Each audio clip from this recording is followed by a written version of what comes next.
Hello प्यारे बच्चों, कैसे हैं आप लोग। तो ये 9th क्लास के आज 27 फरवरी का जो पेपर है बॉयज़ शिफ्ट का, उसका हम आंसर आप लोग को बताने जा रहे हैं और आप लोग ध्यान से इसे मैच कीजिएगा और कमेंट में आप लोग बताइएगा कि आप लोगों का कितना आंसर सही है। ठीक है, ये साइंस का पेपर है। तो चलिए बच्चों शुरू करते हैं।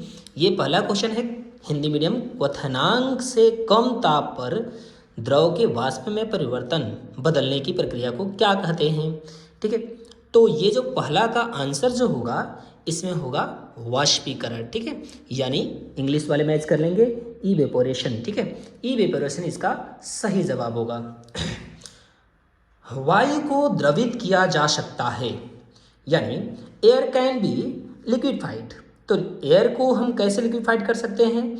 Increasing pressure and decreasing temperature. तो हाँ, ये दोनों ही सही है, तो इसका सही जवाब होगा डी। यानी आप इस पे सही जवाब लगाएंगे, डी पे सही होगा दूसरे का आंसर। देखिए बच्चों, नेक्स्ट क्वेश्चन है कि निम्नलिखित में से रासायनिक परिवर्तन को पहचानिए। Identify the chemical change among the following. अब इसमें जो इसका आंसर सही आंसर होगा लोहे के गेट में जंग लगना। This is the correct answer. Rusting of an iron gate. ठीक है बच्चों, तो थर्ड का जो आंसर हो जाएगा डी हो जाएगा।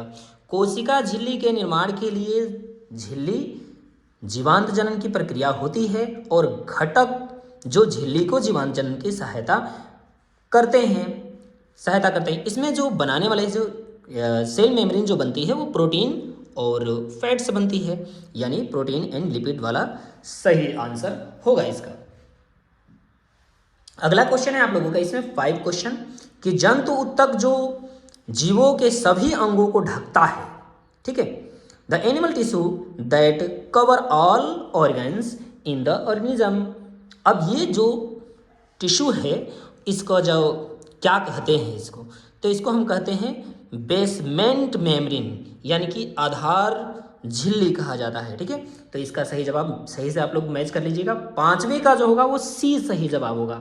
अब हम नेक्स्ट देखते हैं। इसमें क्वेश्चन है 6, वह उत्तक पहचानिए जो पौधों, ठीक है, पौधों को पानी को ऊंचाई तक लेके जाने में सक्षम है। Identified the tissue which the enable plant to transport water vertically. तो इसमें जो आंसर होगा इसका जाइलम। तो इसमें आप लोग छठे में जो आंसर लगाएंगे वो लगाएंगे जाइलम, और इसका सही जवाब हो जाएगा जाइलम, डी। अगला है उत्तक का पता लगाएं जो अंगों के अंदर की जगह को भरता है, आंतरिक अंगों को सहारा देता है और उत्तकों की मरम्मत भी करता है। तो उस टिश्यू का नाम बताना है, तो ये हो जाएगा एरियोलर टिश्यू, यानी एरियोलर टिश्यू, बी सही जवाब होगा 7वें का। गति का तीसरा नियम यह भी कहलाता है। तो गति के तीसरे नियम को, तो फर्स्ट नियम को कहते हैं जड़त्व का नियम, ठीक है, तो थर्ड नियम को कहते हैं क्रिया प्रतिक्रिया, एक्शन रिएक्शन लॉ। तो ये सही जवाब है। यदि कोई वस्तु विरामावस्था में है, if an object is at the rest it tend to remain at the rest, तो वह हमेशा विरामावस्था में रहेगी, और यदि वह गतिमान में है तो गतिमान रहेगी। और इस गुण को क्या कहते हैं? This properties of the object is called inertia. तो इसका जो सही जवाब होगा ए होगा, ए सही जवाब होगा। सार्वत्रिक गुरुत्वीय स्थिरांक का मान क्या होता है? The value of universal gravitational constant is. तो इसका जो सही जवाब होगा बच्चों ये होगा सी, सी इज करेक्ट आंसर 10वें का। अगला है एक विशाल जहाज समुद्र की सतह पर तैरता है। क्यों तैरता है? क्योंकि जो पानी की जो डेंसिटी होती है वो जहाज के डेंसिटी से क्या होती है, जो है ज़्यादा होती है, इसलिए वो तैरता है, क्योंकि उसका वॉल्यूम भी बढ़ जाता है। ठीक है ना, तो ये हो जाएगा आपका सही जवाब, इसका हो जाएगा बी। इसमें जो ऑप्शन दिया है उसके अकॉर्डिंग इसका बी ही सही होगा। अब अगला क्वेश्चन है आप लोगों का 12वां। वैज्ञानिक अवधारणा के अनुसार किसी वस्तु पर कार्य करना उसे कहते हैं जब, ठीक है ना, work is said to be done according to the scientific conception of an object when the, कब होता है? जब उस पर फोर्स लगाया जाए और उसमें कोई डिस्प्लेसमेंट हो। तो इसका जो सही जवाब होगा वो हो जाएगा डी। तो इसका सही जवाब लगाएंगे 12वें में डी। प्रति एकांक समय में गुजरने ध्वनि तरंग के संपीड़न या विलयन की कुल संख्या हमें देती है, क्या देती है? तो फ्रीक्वेंसी। इसका सही जवाब होगा फ्रीक्वेंसी, आवृत्ति। अंडा और मांस उत्पादन के लिए मुर्गी पालन किया जाता है। निम्नलिखित में से सही जोड़े का चयन कीजिए। तो इसमें सही जोड़ा होगा, इसमें लेयर्स जो होते हैं अंडे देने वाली नस्ल होते हैं और ब्रोलर्स जो होते हैं वो मांस देने वाले नस्ल होते हैं। तो ये बी दोनों जो है सही है, ये दो सही है, यानी कि दूसरे और तीसरा सही है। तो इसके लिए आंसर लगाएंगे बी। जब मछली प्राप्त करने के लिए मछली पालन किया जाता है तो उसे क्या कहते हैं?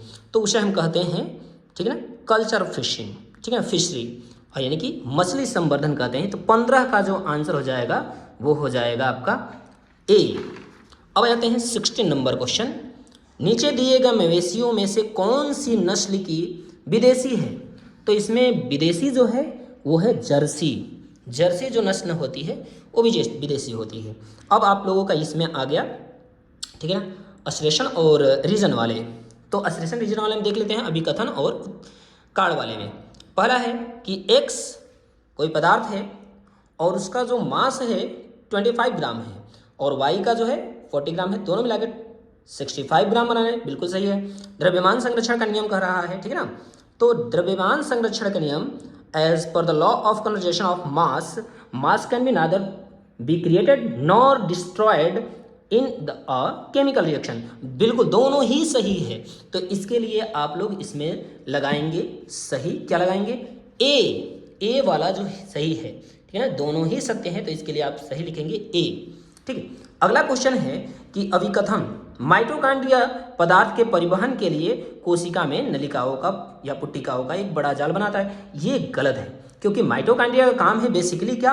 एनर्जी क्रिएट करना। अब यहाँ पे देखिए क्या लिखा है, माइटोकॉन्ड्रिया में बना एटीपी कोशिका की ऊर्जा मुद्रा है जो जीवन के आवश्यक विभिन्न रासायनिक गतिविधियों के लिए आवश्यक है, यानी कि आर वाला सही है, ए गलत है, ठीक है। तो इसका सही जवाब हो जाएगा ए असत्य और आर, यानी कि डी पर आप इसमें टिक लगाएंगे। 18वें में 19 नंबर क्वेश्चन है आप लोगों का कि एक अंतरिक्ष यात्री का द्रव्यमान मापा गया और वह पृथ्वी और चंद्रमा पर दोनों पर 56 kg का है। तो द्रव्यमान तो हर एक जगह इक्वल ही होता है, मास तो इक्वल होता है, ठीक है ना, उसका वेट ना बदलता रहता है बच्चों। तो किसी वस्तु का द्रव्यमान हर एक जगह समान होती है, बिल्कुल सही, दोनों ही सही है, ठीक है। तो इसमें ए लगाएंगे। अगला क्वेश्चन है 20, ठीक है। 20 है कि एक प्रतिध्वनि को सुनने के लिए मूल ध्वनि और परावर्तित ध्वनि के बीच का, ठीक है, अंतर कम से कम 0.1 सेकेंड का होना चाहिए। हाँ बिल्कुल, ये 1 सेकेंड का समय जो होगा, 0.1 सेकेंड का समय, तभी हम जो है ना किसी ध्वनि को, अपनी ध्वनि को सुन पाएंगे, यानी रिफ्लेक्शन साउंड को हम सुन सकते हैं जब 0.1 सेकेंड की गैपिंग दिया जाए। तो अगला क्या है कि इसलिए हमें जो है ना कम से कम 34 मीटर की दूरी पर होना चाहिए, नहीं, इसके लिए हमें 17.2 मीटर की दूरी पर होना जरूरी है, क्योंकि 17.2 मीटर आगे और 17.2 मीटर पीछे, यानी कि अगर हम एक तरह से कह सकते हैं कि अगर साउंड को जाने में और आने में टोटल बनना चाहिए कितना, 34.4 मीटर। तो ये वाला थोड़ा गलत है और ये ए सही है, इसके लिए आप लोग इसमें सही लगाएंगे सी।